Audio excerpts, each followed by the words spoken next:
شروع اللہ کے نام سے جو بڑا مہربان نہایت رحم والا ہے۔ یاسین، قسم ہے قرآن کی جو حکمت سے بھرا ہوا ہے۔ اے محمد صلی اللہ علیہ وآلہ وسلم، بے شک تم پیغمبروں میں سے ہو، سیدھے رستے پر۔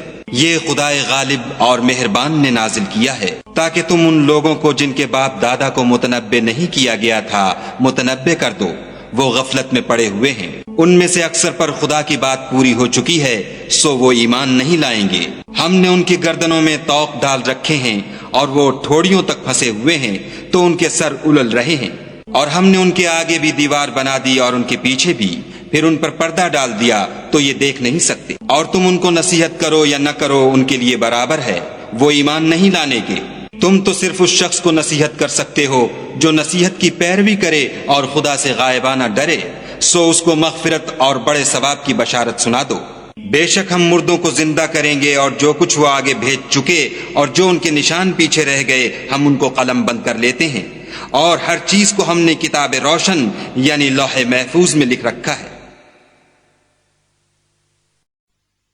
اور ان سے گاؤں والوں کا قصہ بیان کرو جب ان کے پاس پیغمبر آئے، یعنی جب ہم نے ان کی طرف 2 پیغمبر بھیجے تو انہوں نے ان کو جھٹلایا، پھر ہم نے تیسرے سے تقویت دی تو انہوں نے کہا کہ ہم تمہاری طرف پیغمبر ہو کر آئے ہیں۔ وہ بولے کہ تم اور کچھ نہیں مگر ہماری طرح کے آدمی ہو، اور خدا نے کوئی چیز بھی نازل نہیں کی، تم محض جھوٹ بولتے ہو۔ انہوں نے کہا کہ ہمارا پروردگار جانتا ہے کہ ہم تمہاری طرف پیغام دے کر بھیجے گئے ہیں، اور ہمارے ذمے تو صاف صاف پہنچا دینا ہے اور بس۔ وہ بولے کہ ہم تم کو نامبارک دیکھتے ہیں، اگر تم باز نہ آؤ گے تو ہم تمہیں سنگسار کر دیں گے اور تم کو ہم سے دکھ دینے والا عذاب پہنچے گا۔ انہوں نے کہا کہ تمہاری نحوست تمہارے ساتھ ہے، کیا اس لیے کہ تم کو نصیحت کی گئی؟ بلکہ تم ایسے لوگ ہو جو حد سے تجاوز کر گئے ہو۔ اور شہر کے پرلے کنارے سے ایک آدمی دوڑتا ہوا آیا، کہنے لگا کہ اے میری قوم، پیغمبروں کے پیچھے چلو، ایسوں کے جو تم سے صلاح نہیں مانگتے اور وہ سیدھے رستے پر ہیں۔ اور مجھے کیا ہے کہ میں اس کی پرستش نہ کروں جس نے مجھے پیدا کیا، اور اسی کی طرف تم کو لوٹ کر جانا ہے۔ کیا میں ان کو چھوڑ کر اوروں کو معبود بناؤں؟ اگر خدا میرے حق میں نقصان کرنا چاہے تو ان کی سفارش مجھے کچھ بھی فائدہ نہ دے سکے، اور نہ وہ مجھے چھڑا ہی سکیں۔ تب تو میں صریح گمراہی میں مبتلا ہو گیا۔ میں تمہارے پروردگار پر ایمان لایا ہوں، سو میری بات سن رکھو۔ حکم ہوا کہ بہشت میں داخل ہو جا۔ بولا کاش میری قوم کو خبر ہو کہ خدا نے مجھے بخش دیا اور عزت والوں میں کیا، اور ہم نے اس کے بعد اس کی قوم پر کوئی لشکر نہیں اتارا، اور نہ ہم اتارنے والے تھے ہی۔ وہ تو صرف ایک چنگھاڑ تھی آتشیں، سو وہ اس سے ناگہاں بجھ کر رہ گئے۔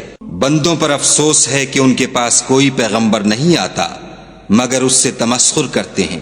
کیا انہوں نے نہیں دیکھا کہ ہم نے ان سے پہلے بہت سے لوگوں کو ہلاک کر دیا تھا؟ اب وہ ان کی طرف لوٹ کر نہیں آئیں گے، اور سب کے سب ہمارے روبرو حاضر کیے جائیں گے۔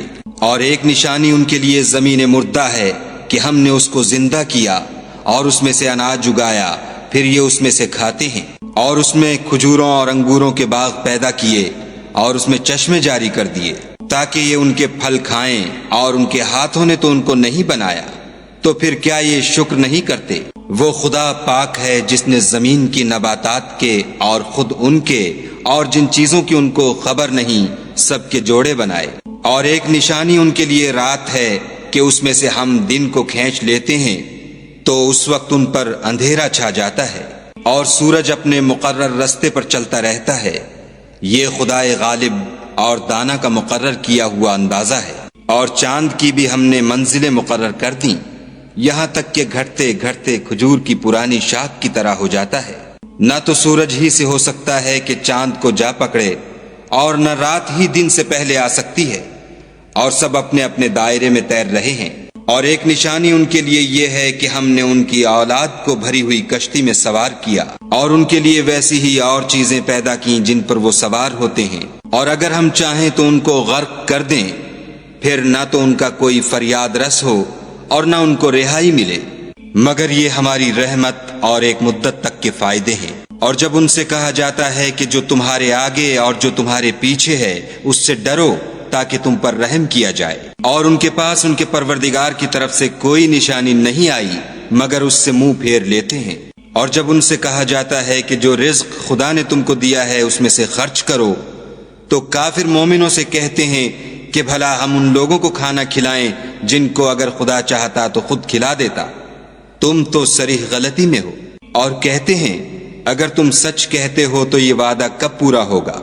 یہ تو ایک چنگھاڑ کے منتظر ہیں جو ان کو اس حال میں کہ باہم جھگڑ رہے ہوں گے آ پکڑے گی، پھر نہ تو وصیت کر سکیں گے اور نہ اپنے گھر والوں میں واپس جا سکیں گے۔ اور جس وقت سور پھونکا جائے گا یہ قبروں سے نکل کر اپنے پروردگار کی طرف دوڑ پڑیں گے، کہیں گے اے ہے ہمیں ہماری خوابگاہوں سے کس نے جگا اٹھایا؟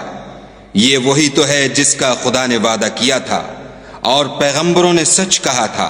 صرف ایک زور کی آواز کا ہونا ہوگا کہ سب کے سب ہمارے روبرو آ حاضر ہوں گے۔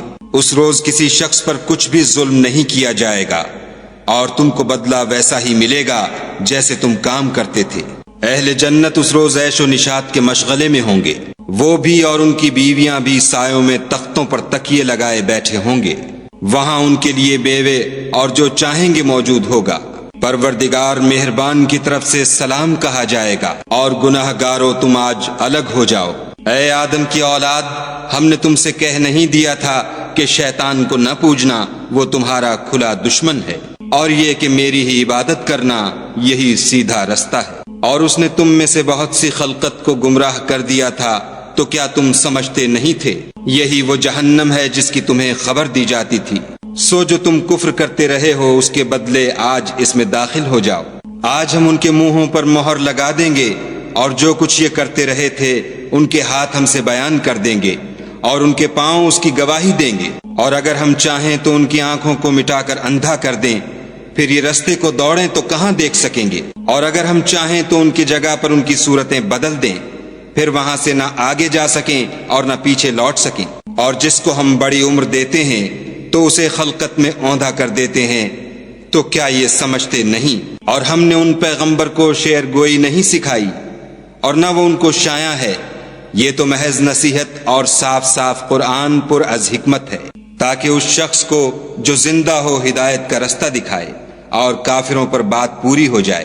کیا انہوں نے نہیں دیکھا کہ جو چیزیں ہم نے اپنے ہاتھوں سے بنائیں ان میں سے ہم نے ان کے لیے چار پائے پیدا کر دیے، اور یہ ان کے مالک ہیں، اور ان کو ان کے قابو میں کر دیا، تو کوئی تو ان میں سے ان کی سواری ہے اور کسی کو یہ کھاتے ہیں، اور ان میں ان کے لیے اور فائدے اور پینے کی چیزیں ہیں، تو کیا یہ شکر نہیں کرتے؟ اور انہوں نے خدا کے سوا اور معبود بنا لیے ہیں کہ شاید ان سے ان کو مدد پہنچے، مگر وہ ان کی مدد کی ہرگز طاقت نہیں رکھتے، اور وہ ان کی فوج ہو کر حاضر کیے جائیں گے۔ تو ان کی باتیں تمہیں غمناک نہ کر دیں، یہ جو کچھ چھپاتے اور جو کچھ ظاہر کرتے ہیں ہمیں سب معلوم ہے۔ کیا انسان نے نہیں دیکھا کہ ہم نے اس کو نطفے سے پیدا کیا، پھر وہ تڑاک پڑاک جھگڑنے لگا اور ہمارے بارے میں مثالیں بیان کرنے لگا، اور اپنی پیدائش کو بھول گیا، کہنے لگا کہ جب ہڈیاں بوسیدہ ہو جائیں گی تو ان کو کون زندہ کرے گا؟ کہہ دو کہ ان کو وہ زندہ کرے گا جس نے ان کو پہلی بار پیدا کیا تھا، اور وہ سب قسم کا پیدا کرنا جانتا ہے، وہی جس نے تمہارے لیے سبز درخت سے آگ پیدا کی، پھر تم اس کی ٹہنیوں کو رگڑ کر ان سے آگ نکالتے ہو۔ بھلا جس نے آسمانوں اور زمین کو پیدا کیا، کیا وہ اس بات پر قادر نہیں کہ ان کو پھر ویسے ہی پیدا کر دے؟ کیوں نہیں؟ اور وہ تو بڑا پیدا کرنے والا اور علم والا ہے۔ اس کی شان یہ ہے کہ جب وہ کسی چیز کا ارادہ کرتا ہے تو اس سے فرما دیتا ہے کہ ہو جا، تو وہ ہو جاتی ہے۔ وہ ذات پاک ہے جس کے ہاتھ میں ہر چیز کی بات چاہت ہے، اور اسی کی طرف تم کو لوٹ کر جانا ہے۔